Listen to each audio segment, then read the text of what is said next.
حج کو جانے سے پہلے انسان کو اس کے ضروری مسائل ضرور سیکھنا چاہیے۔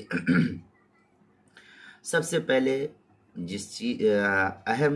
سب سے اہم چیز جس کی طرف انسان کو توجہ دینی بہت ضروری ہے وہ ارکان مناسک حج سے واقفیت کو حاصل کرنا ہے۔ اس سلسلے میں نہایت ہی انسان کوتاہی کرتا ہے اور کمی کا شکار ہو جاتا ہے، اور بسا اوقات مسائل معلوم نہ ہونے کی وجہ سے حج فاسد یا دم واجب کر لیتا ہے اپنے اوپر، اور لا علمی کی بنا پر احساس بھی اس کو نہیں ہوتا ہے کہ مجھ سے کیا غلطی ہوئی ہے۔ یہ اچھی طرح سمجھ لینا چاہیے انسان کو کہ شریعت پر عمل کیے بغیر قبولیت کا دعویٰ نہیں کیا جا سکتا ہے۔ آپ چاہے کتنے اچھے سے کر لیجئے، کتنے ہی ٹیکنالوجی کے ذریعے کر لیجئے، جدید طریقے سے کر لیجئے، لیکن شریعت کا علم نہیں ہے تو یہ حج قبول ہو جائے اس کا دعویٰ نہیں ہو سکتا۔ اس لیے ارکان حج کی واقفیت انتہائی ضروری امر ہے۔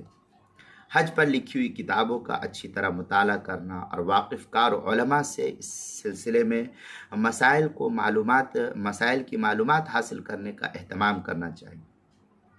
اللہ تعالی ہم سب کو ان امور کے اہتمام کی توفیق عطا فرمائے اور باادب حاضری کی سعادت سے نوازے۔